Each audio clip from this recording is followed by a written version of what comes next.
what we do usually is monitor council's meeting and council's reports, and it was in this context that one of us, I think it may have been John Dix, that found one line in the budget report that was in the budget meeting in March, and this line, from memory, Rima might be able to correct me, spoke about social services moving residents with disabilities to residential care in cases that the council find it is a cheaper solution than supporting people in the community. And that's all we knew. It really raised questions and alarm bells. And in further digging, we then found the letter from Inclusion Barnet. I think I found it in a communique in a press release by the Labour group of councillors. I'm not sure, but this was brought to our attention. Yeah, it was yes, good. It was. So this anyone that know anything about the care field know that we as a society moved away from institutionalizing people with disabilities years ago, in the 70s and 80s, and since then there was the personalization agenda, and there was more recently the Care Act 2014. All of this moved in the direction of enabling independence and normal life to anyone in society, including people with impairment, which society, by not accommodating this, causes them disabilities. So this sounds like a very bizarre move away from this trend of a much more humanistic and normal, to I'm sure everyone's mind here, agenda. And that's why we decided that we are going to organize this public meeting. We spent our time in the last 10 years fighting against outsourcing, privatization of the council services, and lately specifically against Capita. The connection here is that Capita had drained, and the outsourcing in general had drained, not mine, right? Oh, I'm sorry. Had drained the council's budgets and finances so much that the council now needs to find more ways to save money. And out of all the services that were outsourced, only two weren't outsourced. One is the street scene that collects the bin, and you're all aware of this bin gate chaos, and the other is social services. So of course they can't cut save finances in the services that are outsourced to Capita because they are bound by contract. However, they can squeeze even more the services that are still in-house. And as we know, social services is required to save £6 million this year and further £3 million next year. The recipients of these cuts, the easiest target are people with disabilities, residents with disabilities. So the good old cuts to services, the old snips as I call them, they threaten to force people with disabilities against their will into residential care. Oh, well, we don't matter that you've got your own flat and you've got your own support worker coming in, and that you go out on a Monday afternoon to a club and then you go off to meet your friends at the cinema. Oh, we don't care about that. We're going to put you in a residential home because it's saving us a bit of money. That's all right then.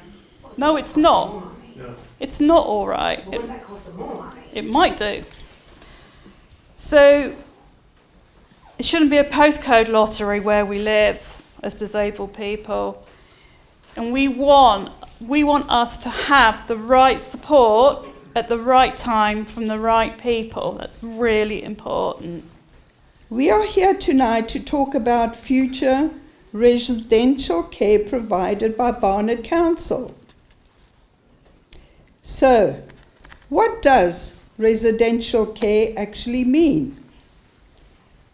The Council's lack of detail on intent and the ambiguity only creates more fear and many more problems for people. Barnet Council is looking to save £474,000. Unbelievable. It is giving their assessors overarching instructions to minimise the amount of support the council has to pay regarding people with severe disabilities. But I think it's for people of all disabilities, although they've put severe. I'm a trustee of Inclusion Barnet. The first thing I want to say, completely aside from that, is I was born in the early 1980s, towards the end of when the policy, standard policy was to put disabled people in institutions. But even as, and I would have been quite young when people began to move out of institutions, but even as a young disabled person grew up in the 1980s, I was haunted by this idea that at some point I'd end up in an institution. It's something that terrified me. And it terrifies me now, it's never really left me. And I think people don't really understand. I think a lot of non-disabled people don't understand the fear that a lot of disabled people live with. At some point, someone is going to say, you can't cope and stick in an institution. And even as someone who's now, in my 30s, living independently and a full-time job, I'm still terrified by the idea at some point I'll end up in an institution. It's something that I think that psychological fear that underlines sort of, the policy of institutionalisation is not always understood. When I was in rehab, where a young individual who was about 5 or 6 in a wheelchair was wheeling past me as I was coming from the inpatients unit to the gym, and he wanted to race me, and this was about 2 months into my rehab.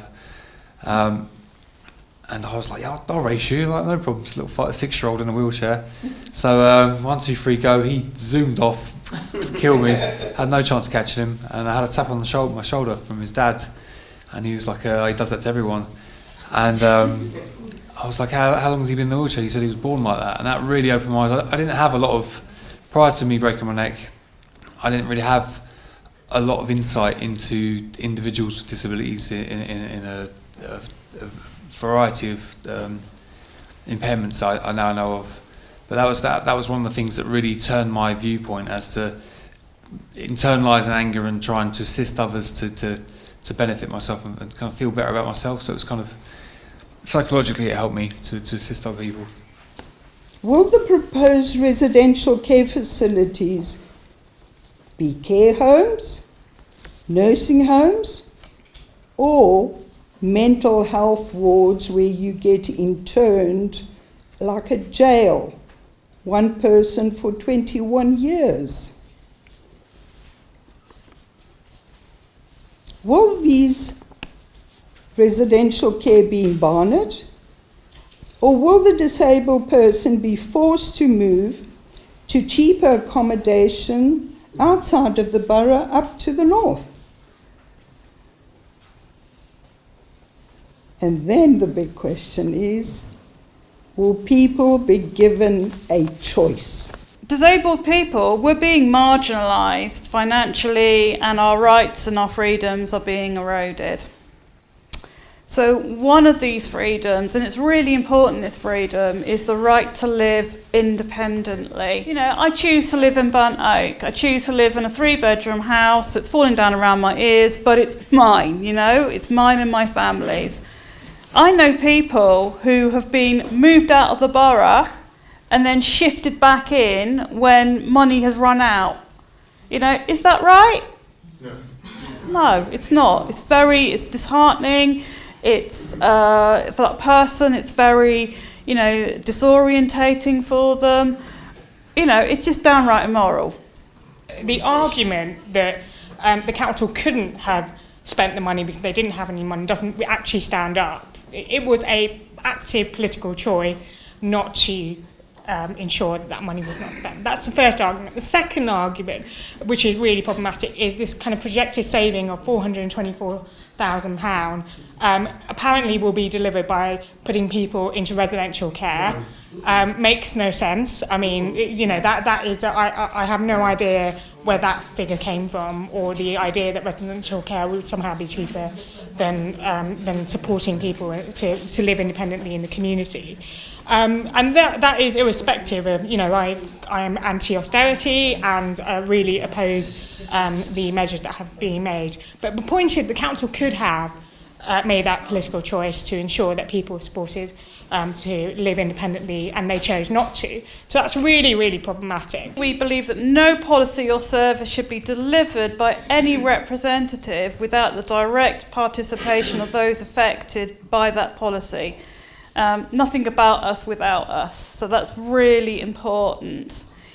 And we want services for Barnet's disabled residents to be developed by disabled people and truly reflect our needs as disabled people.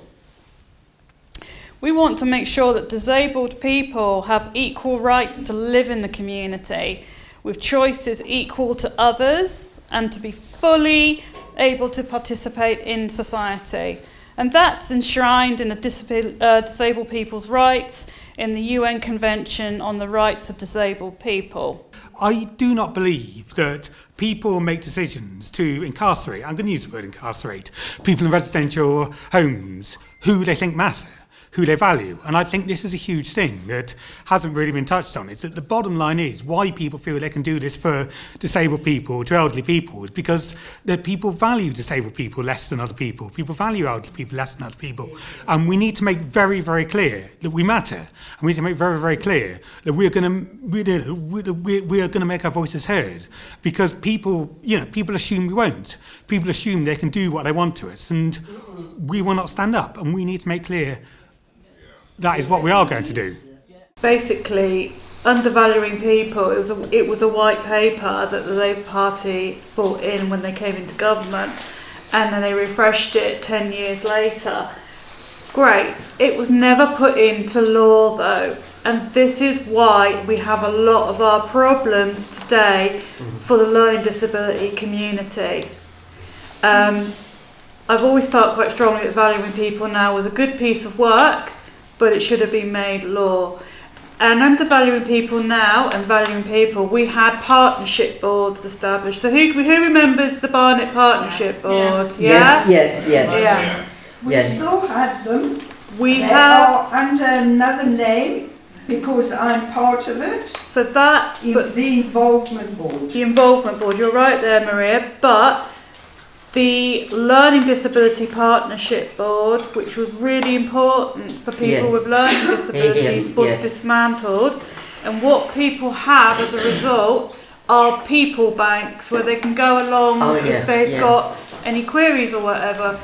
What I've had people come to me within the learning disability community and say to me, "Oh, Michelle, where's our partnership board gone?" And it was specifically aimed at what people with learning disabilities need. If you set yourself a target of saving £424,000 a year, that means fewer people will be receiving this service, or will probably have to end up in independent living.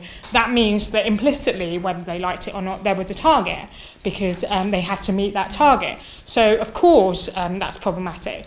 Anyway, this whole issue was something that we were very keen to highlight, because we felt that it didn't just have local ramifications, it actually had national ramifications. It was about, as already been said, the fundamental principles of the right to independent living the importance of really thinking about a social model, and by a social model really mean that it's society that poses barriers for people to live freely and as they choose. It's not the fault of the individual, and it's not innate to an individual that they're not able to realise human dignity and human opportunity. This argument is that yes, it might indirectly impact on some disabled people, but it won't. It will impact on disabled people because they are disabled people and because their needs are not being met by what's being brought in by the council. And I think that's a really important thing to kind of tease out of this. And I think that's where the thinking doesn't work. Well, also, I think the thinking doesn't work because I think you were right. The lady there, I think you were absolutely right. I don't believe this will save money. I personally find it hard to believe it's going to be cheaper to put people into institutions than it would be to not do that. And ignoring the fact that, my understanding of the Equality Act is you can't simply ignore the Equality Act because something's cheaper.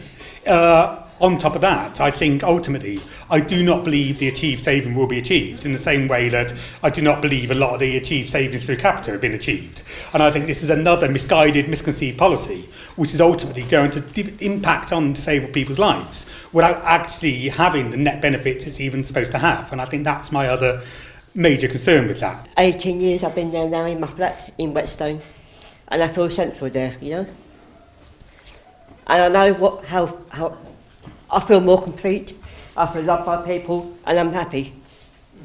Because I was abused by my mum because of my disability. I left home when I was 34, and I'm 58 now, nearly. And I feel happy where I am, And if I go into a home, I wouldn't be doing what I do now. Do you know what I mean? I'm very happy. But I haven't heard anything about it. But I know that other people, do you know what I mean?